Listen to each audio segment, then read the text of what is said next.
Shalom, shalom, shalom. First and foremost, I'd like to give all honor, glory, and praises to Yahweh, by Hashem Yahushai, the Heavenly Father, whose true name is Yahweh, through whom his only begotten Son, whose true name is Yahweh Shai, whom this world ignorantly calls Christ. I would like to give a mighty high shalom to the brothers and sisters who are enduring in his truth, remaining steadfast and diligent, and also to the children who are remaining steadfast and diligent as well. And a mighty high shalom to the nation as a whole, you so-called blacks, Hispanics, and Native Americans. Shalom, shalom, shalom. So the title of this video is called Beware of Slothfulness, because we might have some days where we might not be in the most zealous spirit. We might not have the times where you're most disciplined in terms of being diligent, but nonetheless, we got to get back up and keep striving. Because you might have one day where you're not as zealous, you're not as disciplined or diligent, but the next day you're on fire. You're doing all that you can to make sure you're making your calling and election sure. You're not letting any room for slothfulness to creep in, and you're remaining diligent. So that's the spirit we kind of want to be in these last days, and making sure that we're taking heed to our spirits, because a little slothfulness can decay your whole building and throw you out of this thing. So with that in mind, we can go to the first scripture, would be Luke chapter 21 and verse 34. Okay. This is Luke chapter 21 and verse 34. And take heed to yourselves, lest at any time your minds be overcharged with surfeiting and drunkenness and cares of this life, so that they come upon you unawares. So you want to examine yourself and take heed to your mind. Well, your heart would be symbolic for your mind, but nonetheless, you want to take heed to it and see if you're truly giving your mind over to the things of this world and the cares of this life. And if you're putting the things of this world over the Most High God, that's to where it's draining you and making you more slothful to do the work of the Lord. You want to be careful of that, because we don't have as much time as this world wants to make you think it has. Because in this world, they'll tell you, oh, you can do it tomorrow. You have enough time. Don't worry about it right now. You have all the time in the world. When the fact is, we don't. This place is going to be destroyed soon, very soon. You see the three fronts of war that can be kicking off: Russia, Ukraine, Israel, and Gaza. You see it with Taiwan and China. All these things can speedily lead up to World War III. You still have civil unrest. You still have famines that has to come. You still have plagues. All these things are still rapidly increasing on the world. So we shouldn't be slothful in the sense of letting these cares and certain things in this world be put over the Most High. Let's go to Romans 13 and 11. This is Romans chapter 13 and verse 11. And that, knowing the time, that it is high time to awake out of sleep, but now is our salvation nearer than we believe. As I just mentioned, how this world will tell you you have all the time in the world. When we don't, it's high time that we wake out of the sleep, both physical and spiritual. Time to get back up and to put our hands to the plow, because the Most High God is not dealing with a slothful servant, someone who's not willing to do what he commanded them to do. So we have to understand that our salvation is way closer than we believe, and we're almost close to getting out of this thing and being free from our captivity. So from there, we can go to 2 Corinthians chapter 13 and verse 5. This is 2 Corinthians chapter 13 and verse 5. Examine yourselves, whether you be in the faith. Prove your own selves. So test yourself. See if you're really doing the things that are pleasing in the sight of the Most High. See if you're really examining yourself to see if you really are in this faith and you're doing all that you can. Right? We know ye not your own selves, how that Yahweh Shai Hamashiach Slakia is in you, except ye be reprobates. Because that's one of the scariest things in this truth. When the Most High takes his spirit from you and you can become a reprobate without you even knowing it.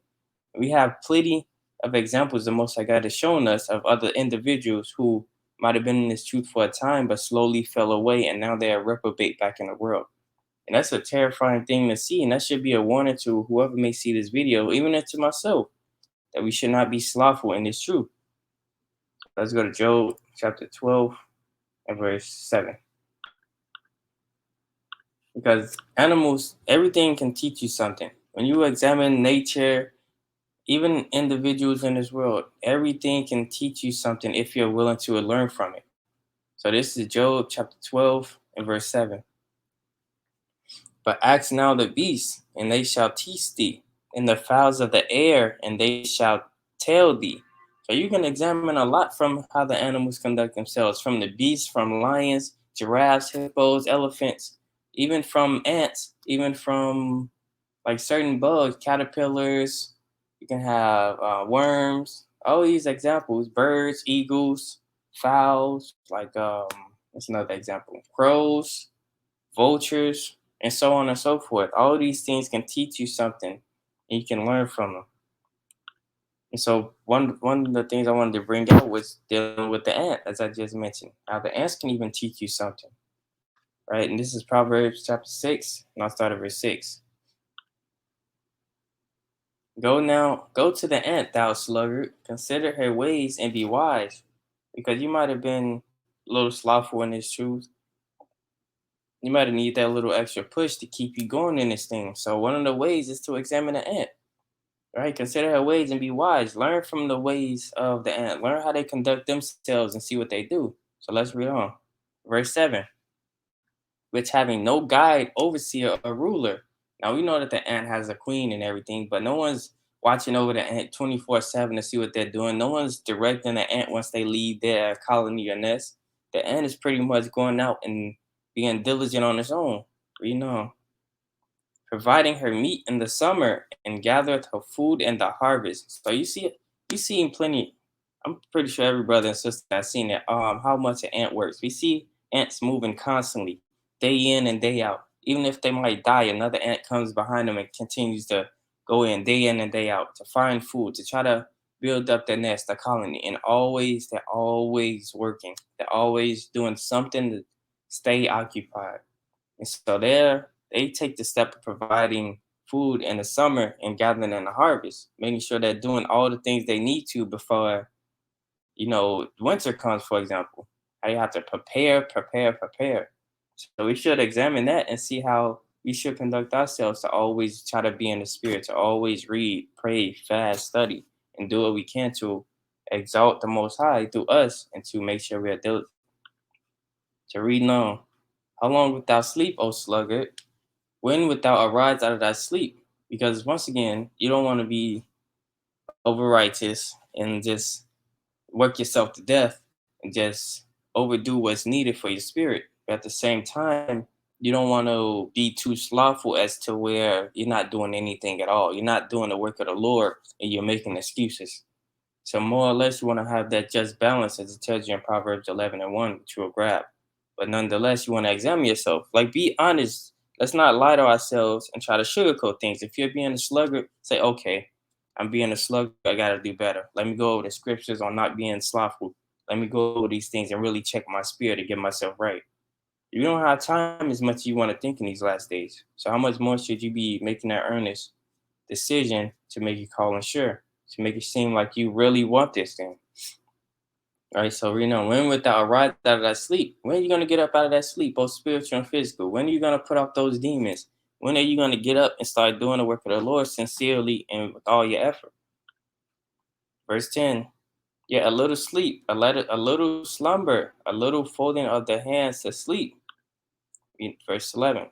So shall thy poverty come as one that travaileth, and thy want as an armed man. So meaning like someone just robbed you, or seeming like you don't have anything left because you wanted to sleep. And this, I want to emphasize it more so the spiritual side, as you wanted to just go back into this world and remain asleep.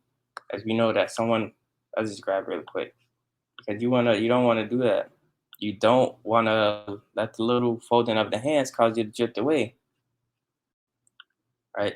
This is Proverbs 21:16. The man that wandereth out of the way of understanding shall remain in the congregation of the dead. So if you let that little slumber, that little distraction, that little vice that you have that's on the left hand side, if you let that take over your spirit, you don't check yourself, you're gonna begin to slowly wander out of the way of understanding, knowing you're an Israelite, knowing we gotta keep the law, knowing we gotta have the faith in the Most High and His Son. If you let all these things drift away from which you have learned, you're gonna remain in the congregation of the dead. And the dead is those who don't have this understanding, those who are in the world just fulfilling the lust of the flesh. So you want to really take heed to make sure you're really doing what's profitable in the sight of the Most High. So let's go to Proverbs chapter 12, verse 24.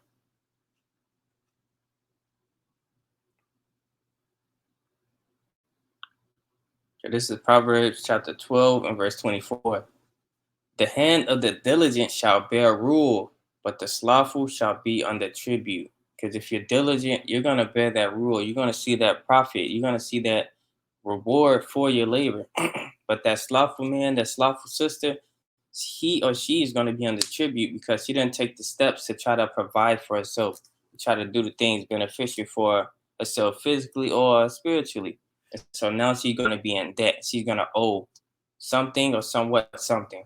So why not take the extra step to be diligent to make sure you're not only examining yourself daily, but taking the steps you need to make sure you're upright. Let's go to Proverbs chapter 13 and verse 4. This is Proverbs chapter 13 and verse 4. The soul of the sluggard desireth and hath nothing, but the soul of the diligent shall be made fat. Because if you're the sluggard, if you're that sluggard, no matter who you are, you're gonna desire, you're gonna want, and it ultimately can lead to covetousness. But I want to just stick to the point of desiring something in general, not necessarily something someone else might have. So you might desire to have certain things in this world, not too much carnally, but just in a sense of you having a better situation. So you might desire to have a better job, better car, have something in general to where you can be able to provide on your own for those around you. However, if you're a sluggard, you're going to desire these things and not have anything because you refuse to put your hands to work, right? But the soul of the diligent shall be made fat. So you're going to see, like we brought out in Proverbs 12 and 24, that soul of the diligent, he's going to be made fat because he's going to actually want it enough to put his hands to work and meet the Most High halfway. Because the Most High, he will give you these things, but will you remain faithful and loyal, not only when you receive these things, but before and after you get them as well? So you don't want to be that sluggard who's desiring all these things, but then he's not being fruitful in his works to show that he really wants this. And that's how you have to be in this truth as well. You don't want to be a sluggard in this truth, not putting your hands to work, not feeding the sheep, not going out there teaching our people, and expect the Most High to give you some sort of increase. All right, so let's go to Proverbs chapter 19, verse 15. This is Proverbs chapter 19, verse 15. The slothfulness casted into a deep sleep, and an idle soul shall suffer hunger. Okay, so with that slothfulness casting into a deep sleep, and an idle soul shall suffer hunger. So you're gonna be hungry in a spiritual sense of not having a word, not doing the things to uplift your spirit, and your spirit is gonna feel drained and like it doesn't have that nutrients of hearing this word. And so that idle soul is that person who's making excuses. The idle soul is that person who doesn't really want to do the work of the Lord anymore. So you're gonna suffer that hunger. You're gonna be cast back into that deep sleep. Lord forbid that happens to any brother or sister watching this video.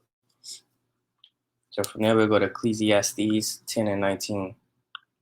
Because if you're being slothful, your building and all the things you worked up for can begin to decay, can begin to drift away because you want to do and occupy yourself with the things of this world. So this is Ecclesiastes chapter 10 and verse 19. 10:8. Ecclesiastes chapter 10 and verse 18. Salakia. By much slothfulness the building decayeth, and through idleness of the hands the house droppeth through. So you're building a spiritual house in this truth. You're building up not only spiritual riches in the third heaven, you're trying to do things pleasing in the Most High, but you're also building your vessel and your temple to prove that it's worthy to be used by the Most High. So if you're being slothful, still neglecting the things you need to work on within your spirit, you're putting it off from day to day, that building is going to decay. And the Most High is going to take what He has given you and give it to someone else. And so your house is gonna decay and it's gonna crumble, and then you're gonna be left with nothing but with no understanding of who you are and what you have to do, and you thrust back into the midst of the people of this world. Now let's go to Proverbs chapter 19 and verse 24.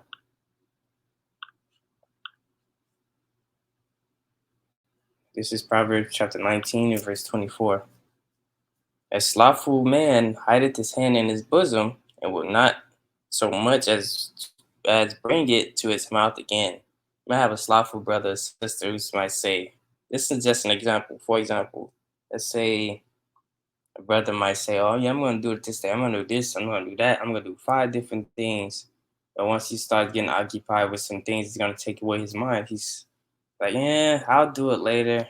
I don't feel like doing it right now. I'm pretty occupied with something else right now. I'll get to it later. And Lord forbid that should be any brother or sister who's putting things of this world over the Most High, in the sense of telling the Most High basically, I'll get to you later. I'll do what I want to do first, and then I'll take care of. I'll do what you want me to do after I do what I want to do. We're not doing that in this truth. The Most High God comes first, and He's always first. Right, so I'll read it again. A slothful man hideth his hand in his bosom, and will not so much as bring it to his mouth again, because he doesn't want to do the things of the Lord. He's going to make these excuses and be slothful and not really take heed to what we are commanded by the Most High God. Now I'll go to Proverbs, Ecclesiasticus, chapter 37, 33, and 27. So like it.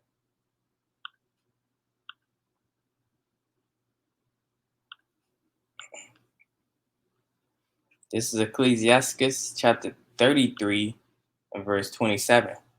Send him to labor, that he be not idle, for idleness teacheth much evil.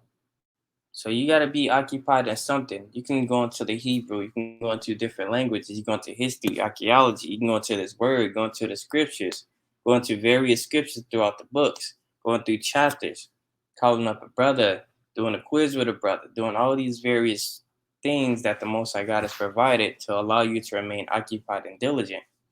Right, so you gotta. So like we brought out with how that slothful man is not gonna take his hand out of his bosom,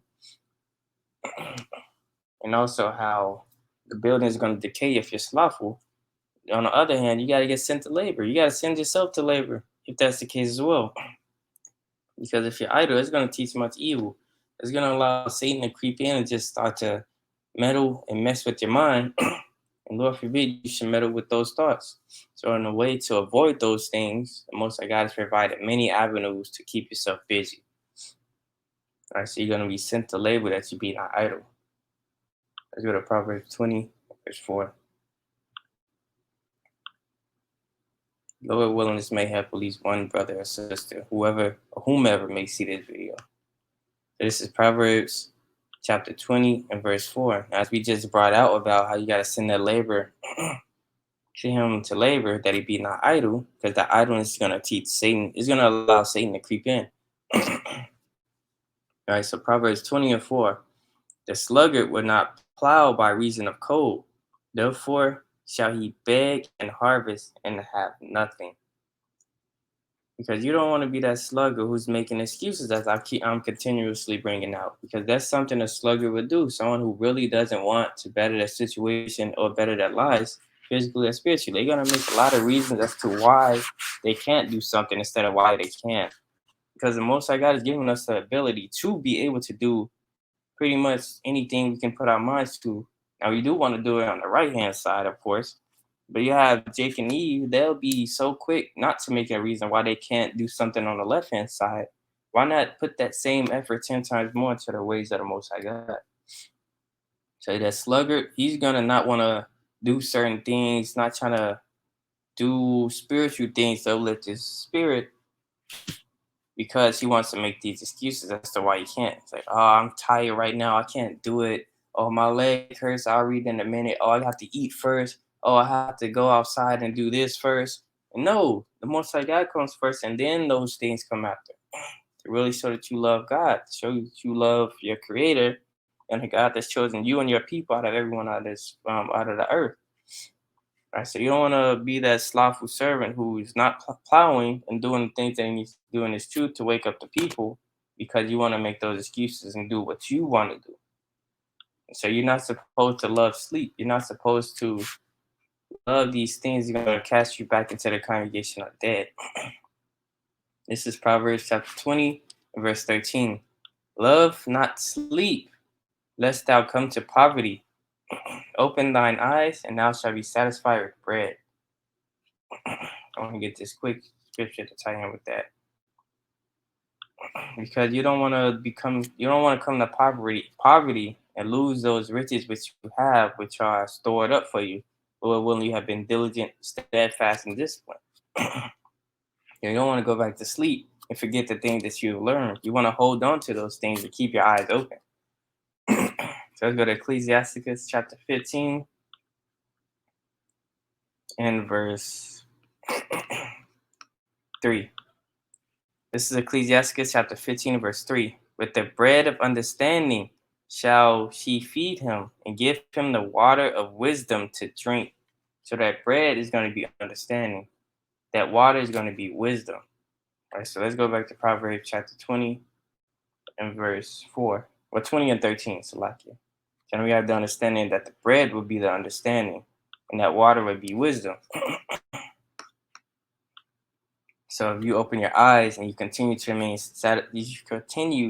steadfast, disciplined, and diligent, you're going to be satisfied with that understanding with the Most High God. That's going with what the Most High God is going to give you, because you didn't let up and you didn't let that distraction or that thing in the world cause you to slip away and fall little by little.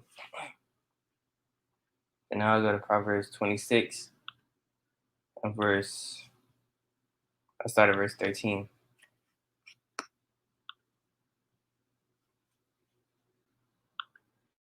All right, so this is Proverbs 26 and verse 13. The slothful man saith, there's a lion in the way, a lion in the streets. You might ask your brother to come out the camp to try to do the work of the Lord, pass out flyers, try to wake up the people on the sidelines, do whatever he needs to do. And he might say, like, I can't do that right now. Parents might see me or some friends might see me outside. I might say something about me. I don't want to go through that. I don't want to do that. And they're gonna start keeping up these excuses, right? So you want to It's off, man. You want to go outside because your friend might see you, or your parent might see you. That's off. You gotta do the work of the Lord, despite what man says, because we're not here to please man. We're here to do the work of the Lord. Let me get that really quick. Here we come back to Proverbs 26. You shouldn't be afraid of what man thinks, because Yahweh Shai, he didn't come here to please man. So neither should we be here to please man. We're here to obey God rather than man. This is Galatians chapter 1 and verse 10. But do I now persuade men or God? Or do I seek to please men? For if I yet please men, I should not be the servant of Hamashiach. So we shouldn't be out here trying to please man and try to get validation and acceptance from man, because doesn't know it. Man doesn't know anything. Let's put it that way. The Most High God knows what we want, knows what we need, and we gotta seek Him because He's the one that called us out of this darkness. So why not? Why go back into this world and do what man says instead of what God says? Because man will tell you do all types of evil and wickedness and glorify it to make it seem okay. As we should not be doing this. So you want to take heed of your spirit to make sure you're not getting seduced and being slothful in your works to fall into that temptation and that deceit. You got to go back to Proverbs 26. This is Proverbs 26, and I read on to verse 14. As the door upon its hinges, so doeth the slothful upon his bed. So as the door turns, as you close it, so does that slothful person who just wants to sleep all day, who just wants to fulfill the lust of the flesh and just feel good all the time and not do the work of the Lord and be in that uncomfortable situation. I read on to verse 15. Oh, similar to what we just read in Proverbs chapter 20 and verse 4. So we won't go there. We jump to verse 16. The sluggard is wiser in his own conceit than 7 men that can render a reason. So that sluggard, you know, this person who might have been in the world when we were in the world, I should say, who always had these elaborate excuses as to why he couldn't pay you back or why he couldn't help you with this, help you with that, help you build up something, try to help you out in some sort of way, and had 10 million reasons as to why he couldn't get it done. Oh, I just had something with family. I can't do it today. I'll do it tomorrow. I'll get to you. Tomorrow shows up. Oh, I couldn't do it today because this happened. You want to be around that person who's just constantly making excuses to why you can't do something. And even more so, someone shouldn't be around us if we're constantly making those excuses as well, especially in this truth. There should be no reasons as to, of course, there's situations, there's certain stipulations that prevent you. But if you're fully able and able-bodied to go out there and do this work, why not go out there and do it with the best of your ability? Our life is nothing but dust and ash anyway. Why not give it your all to go out there and do the work of the Lord? Now we go to Proverbs 23 and verse 21.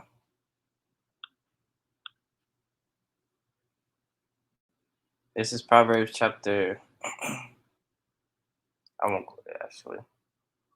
Go to Proverbs 21 and verse 5. This is Proverbs chapter 21 and verse 5. The thoughts of the diligent tend only to plenteousness, Salakia, but of everyone that is hasty, only to want. So you're going to be lacking if you're always hasty to try to do anything and everything at the drop of a dime. You're trying to get everything done all at once. That's making haste, and that's gonna put you so much more behind than if you were to take your time, plan things out, and move diligently in this truth.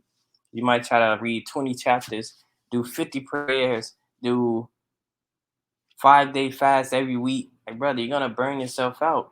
Not to say that you can't plan that out and do 5 chapters a day, plan that out, or you do 5 chapters one day, you read scriptures another day, and then you get right back into the scriptures and balance that out.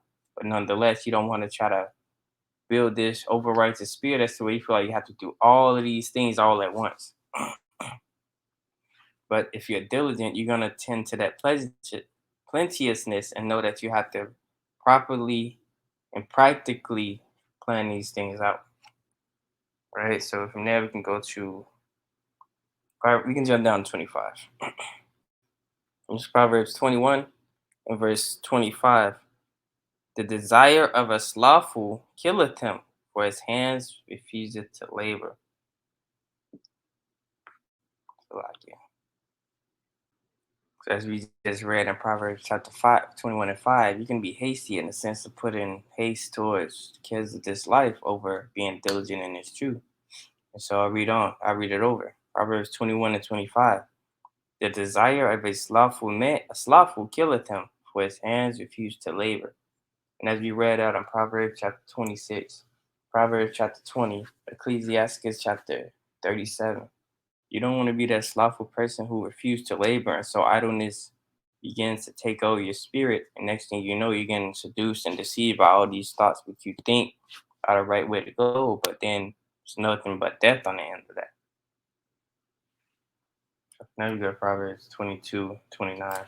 Because if you're diligent, you understand before those kings, you're gonna be exhibiting those fruits of making making sure that you're doing what you need to, instead of not doing the thing that you don't,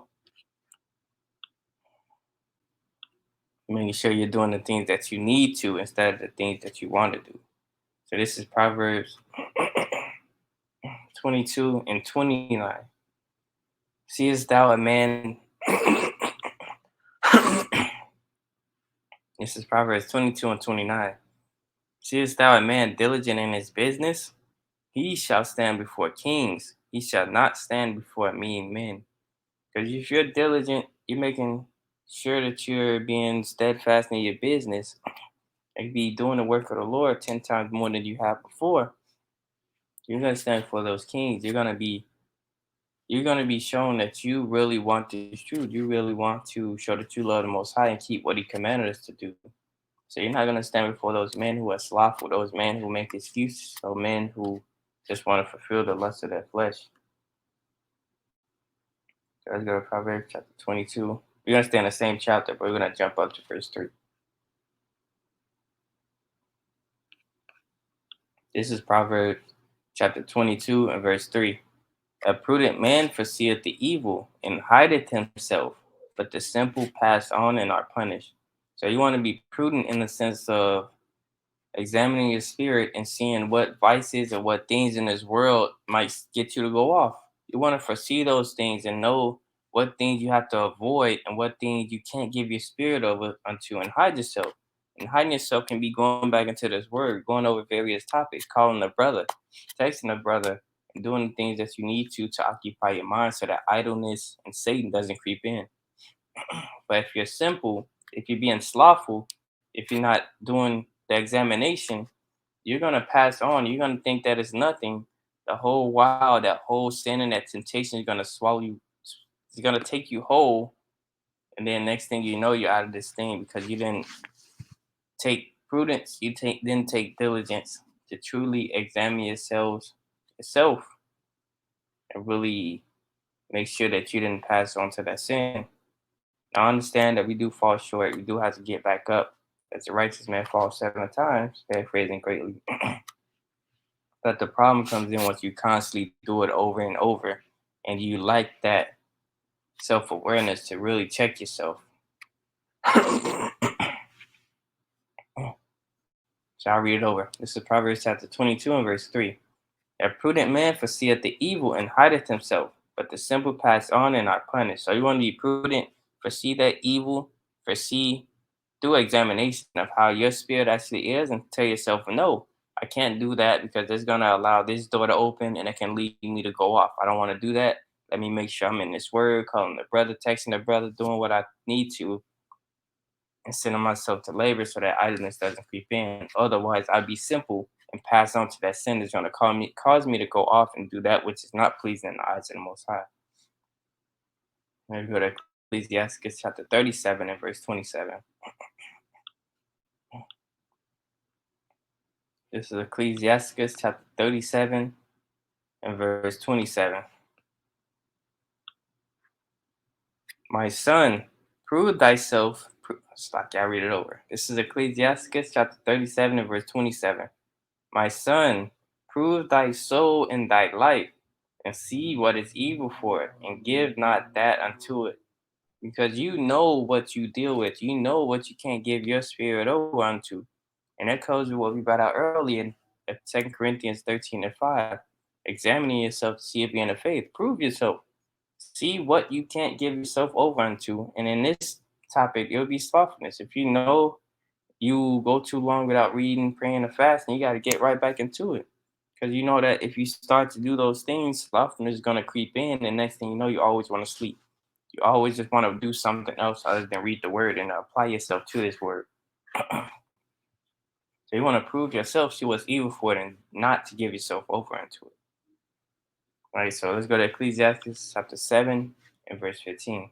Because we have to love labor. We have to love putting our hands to work and staying occupied. And that comes with just balance. So this is this is Ecclesiastes chapter 7 and verse 15.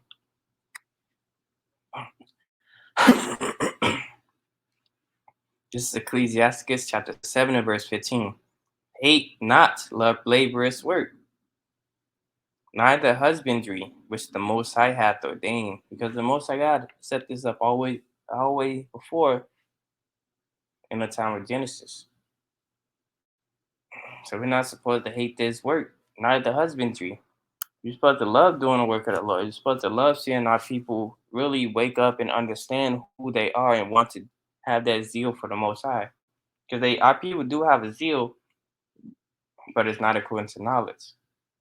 So to see the Most High work in a beautiful way to unlock our people's minds and to see them truly accepting His truth and moving forward in His truth, it's a beautiful thing. So I hate that work. I hate the fact that you get the wisdom imparted unto you to go and wake up our people. You get the knowledge and understanding to know how to go into the scriptures and break them down to our people so that they understand. Why hate that work? You're supposed to love this work and not despise it. Let's go to Proverbs chapter 14 and verse 23. Because there's profit in all this work. There's profit in waking your people up. Because the more our people wake up, the sooner we are to having this place destroyed and getting up out of here. This is Proverbs chapter 14 and verse 23. In all labor there is profit, but the talk of the lips tendeth only to penury. So you don't want to be that person that's just always talking about doing something and you never do it. You want to be that person who takes joy in doing the labor, knowing that that labor is profitable, knowing that you're going to get some reward out of it because you put in your effort, your sincere effort to make sure you're doing what you need. Because our God, He's a husband. He puts His hands to work. So let's go to John chapter 15 and verse 7. John chapter 15 and verse 1. Salakia. This is John chapter 15 and verse 1. I am the true vine, this is Yahweh Shai speaking, and my father is the husbandman. Because the Most High is always working. He's a consuming fire. The Most High, He doesn't take days off. He isn't just one day, oh, I'm tired, so let me just take a break. Okay, angels, you get to charge now. You get to do all the commanding. You get to do what you need to do. No, the Most High God, He's never tired. He doesn't get tired, nor does He go to sleep. So this is Isaiah chapter 40. So I can't see if this is what I want. Yep, this is Isaiah chapter 40 and verse 28. Most High, He doesn't get tired, and He's the husbandman who's always working. So this is Isaiah chapter 40 and verse 28. Hast thou not known? Hast thou not heard that the everlasting God, the Lord, the creator of the ends of the earth, fainteth not, neither is weary. There is no searching of His understanding. So the Most High God, He doesn't faint, neither is He weary. So we should be striving to be perfect and to do the things that the Most High requires of us. Now, on the other hand, we got to do understand we're in the flesh. We're gonna have some days where we might feel a little tired, we might feel a little drained, but nonetheless, that shouldn't take over from you making excuses to just turn away from the Most High and His Word. And so let's go to Hebrews chapter 12 and verse 29. Because the Most High, He's not gonna faint, neither is He weary, and He's that consuming fire. So let's go to Hebrews chapter 12 and verse 29. For our God is a consuming fire. So that God, He doesn't faint. He's the consuming fire, and He doesn't get weary. He commands us to not let our fire go out. He commands us to be perfect. So let's go to Leviticus chapter 11. This is Leviticus chapter 11.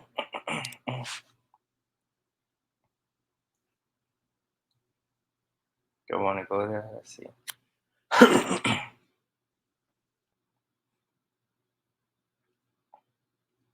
I don't want to go there. Let's go to.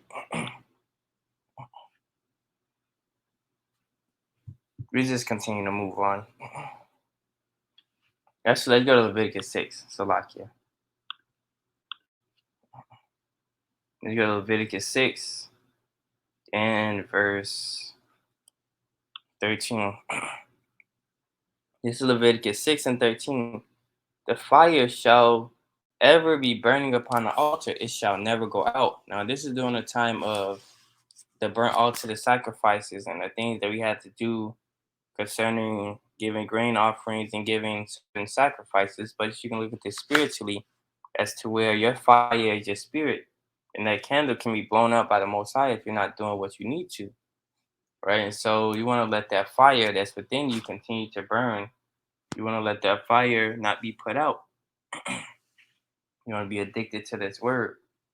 So let's go to Wisdom of Solomon, chapter 3 and verse 15.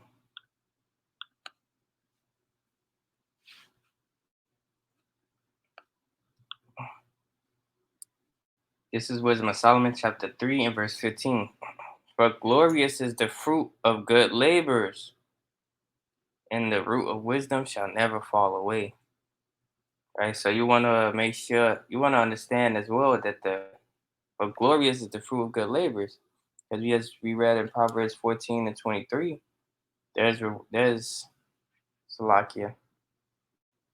There's profit in labor, paraphrasing greatly.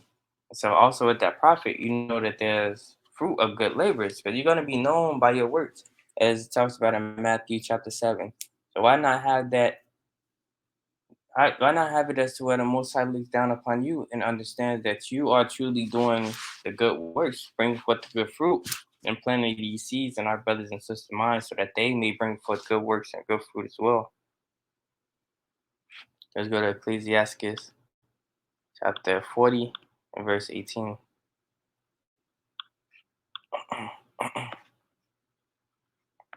This is Ecclesiastes chapter 40 and verse 18.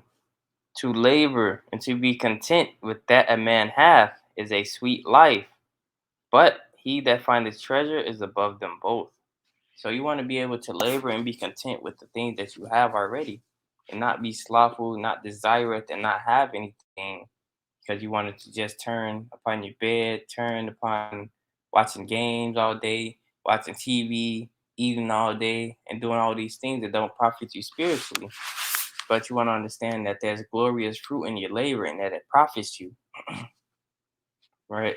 And so you want to be able to take labor, to send yourself to labor and be content with that you have, knowing that your labor is gonna show forth fruit at the time that it's supposed to, at the time the most High God would allow it to be shown unto you. So let's go to Ecclesiastes chapter 5 and verse 12.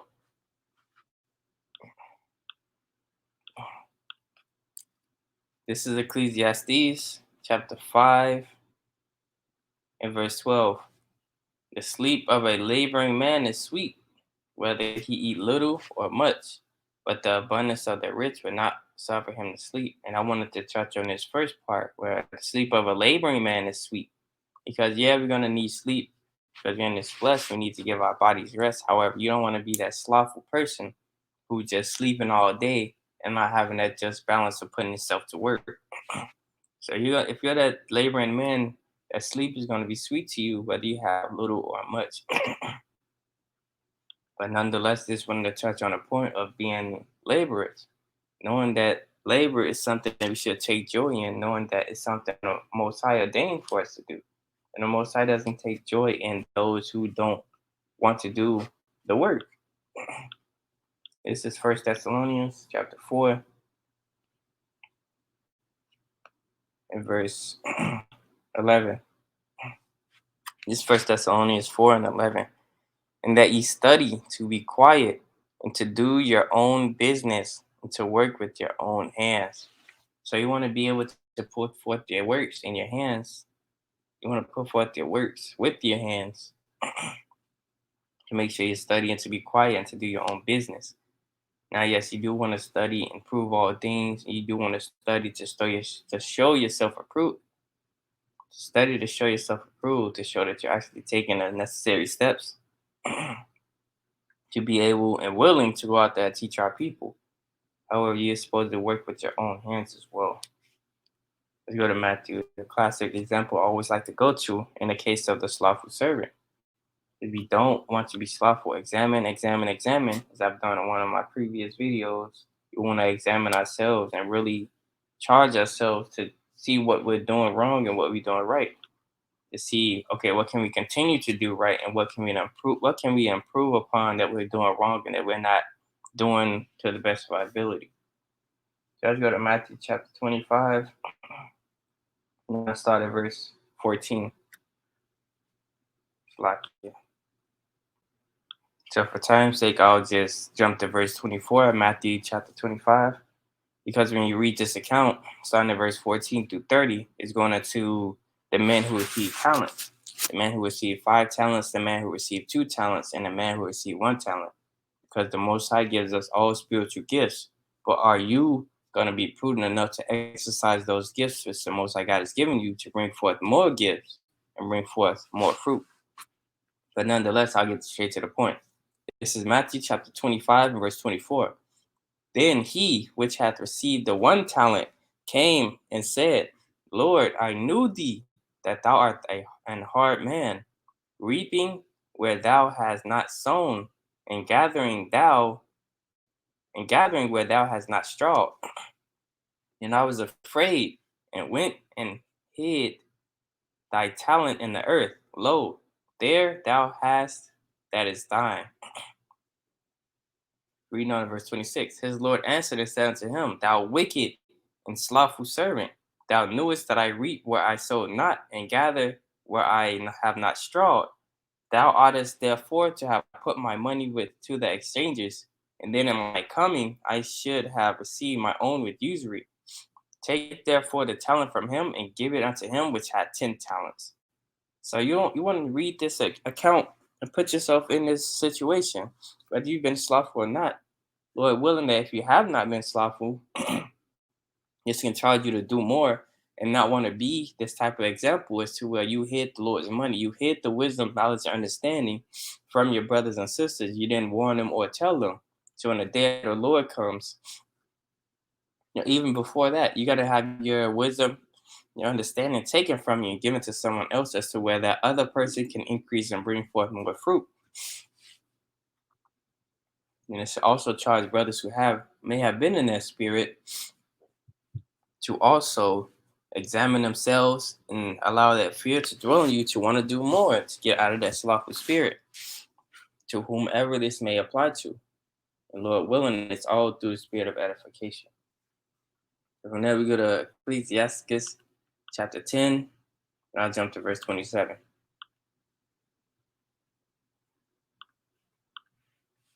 See, that's what I want. Okay. This is Ecclesiasticus chapter 10 and verse 27. Better is he that laboreth and aboundeth in all things than he that boasteth himself and wanteth bread. Very similarly to what we brought out in Proverbs 22 and 9, 22 and 29, Salakia. And in Proverbs, as we brought out earlier, about being profitable and being laborious and being diligent, I should say. All right, so I'll read it over. This is Ecclesiasticus chapter 10 and verse 27. Better is he that laboreth and aboundeth in all things than he that boasteth himself and wanteth bread. So you want to be able to abound in all things and put your hands to work and be not idle, for that idle teaches much evil. So you don't want to boast yourself and then you end up lacking. So you want to be able to labor and abound in those things which you need because you are willing to put forth the extra effort to get the things that you desire in righteousness while having faith in the Most High God and keeping His commandments. So from there, we go to Ecclesiasticus chapter 4 and verse 29, and I'll read it in the GNT. This is Sirach chapter 4 and verse 29. Don't be quick to speak or lazy and negligent in your work. So you don't want to be lazy and negligent in your work. It can be in doing certain things to be able to provide in this world, but more so, I want to touch on the point of being spiritual. You don't want to be negligent and lazy in your work of praying, or your work of fasting, or work of reading, studying, and doing all the things that you can to show towards your brothers, your sisters, and even more towards the Most High. So you want to be able to not be lazy and negligent in your work. You want to understand that better is he that laboreth and aboundeth all things. So from there, I want to go to Ecclesiastes chapter 9 and verse 10. This is Ecclesiastes chapter 9 and verse 10. Whatsoever thy hand findeth to do, do it with thy might. For there is no work, nor device, nor knowledge, nor wisdom in the grave, whither thou goest. So whatever you find to do in righteousness, put forth your hands to get it done. Hate not that laborers work with the Most High hath ordained, paraphrasing greatly, because there's very much profit in your labor. So in the Proverbs 14 and 23. So you want to do it with thy might, because you know that once our life is as a shadow, and so it passes away very quickly. So why not do what pleases the Most High and do what? Because either way, we're gonna die. Whether you're gonna be in this world when that time comes, or you're gonna be in this truth. Lord willing, if you're in this truth, you're doing for the things that you might as well get done and have the faith to get them done. Right? So whatever you find to do, do it thy might, for there is no work, no device, no knowledge, no wisdom in the grave, whither thou goest. Because once you're in the grave, you understand our spirit goes back up to the Most High, but that's it. I seen once you're in the grave, your works are you're done. You can't do any more works once the spirit has left your body. So why not let that drive you to do more while you're still on this earth? So let's go to Ecclesiasticus chapter 51 and verse 30.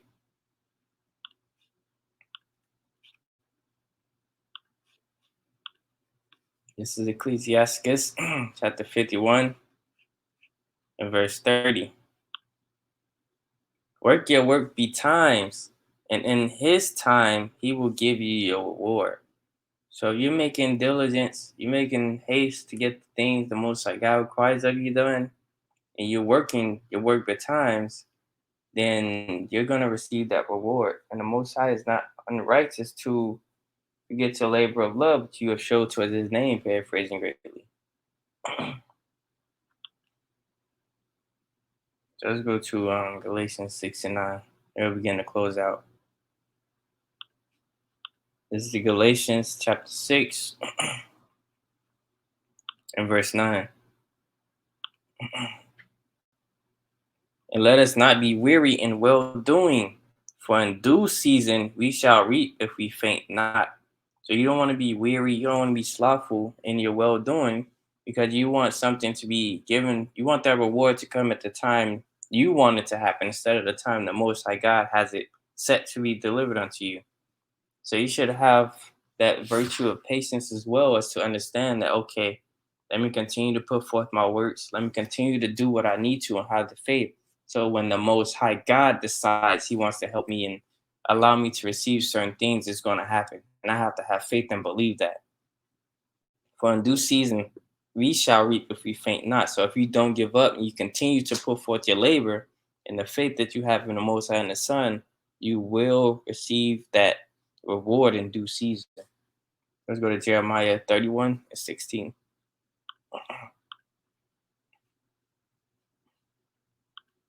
This is Jeremiah 31 and verse 16.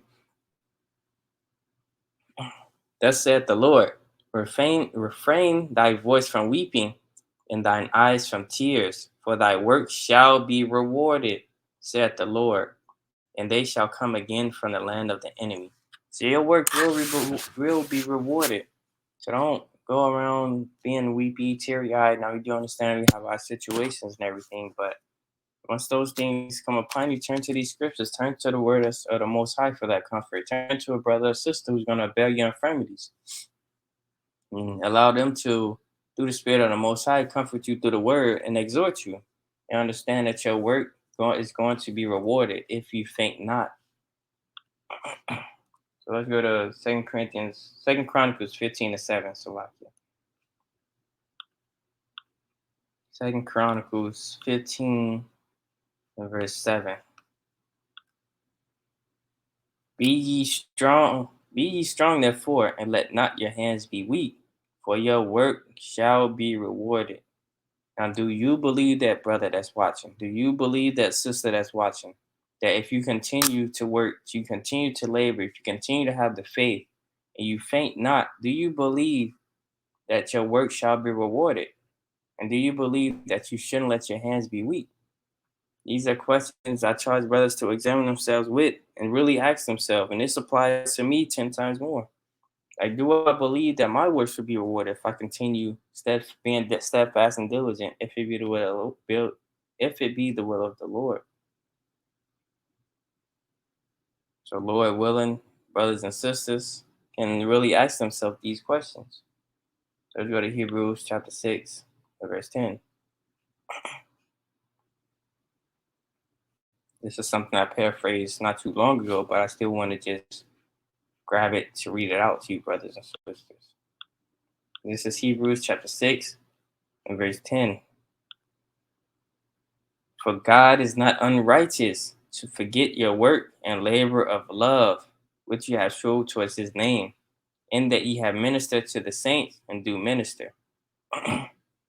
So the Lord is not going to forget your works and your labor as long as you're doing it in righteousness towards his name, but the faith that he's allowed you to have, right? And that you minister to the saints, you're going out there helping our people in any way, shape, or form, with alms, with teaching, with just any words of comfort, any words of physical help, anything, towards sincere and genuine effort towards showing your people love.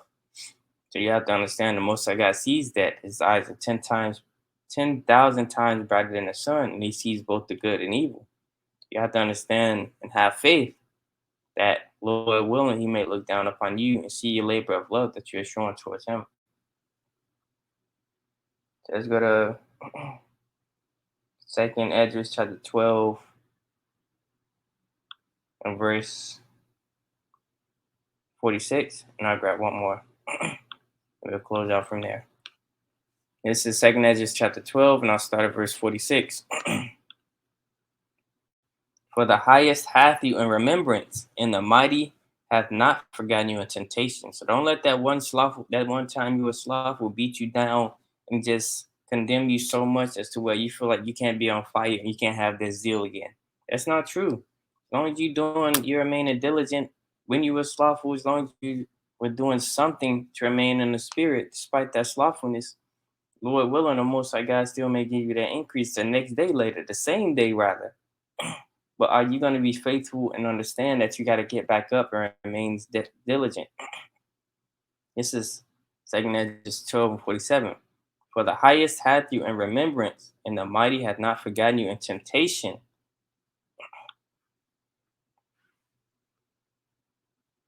Oh, Slocky, I went too far.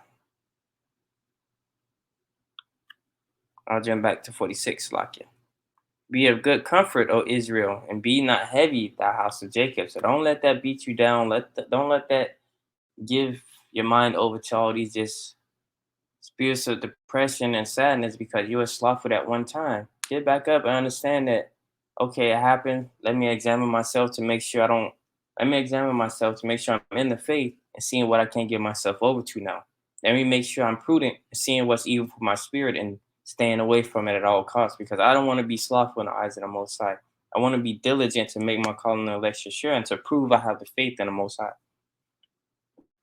So I'll get this last scripture and I'll close it out from here. This is First Corinthians chapter 15 and verse 58.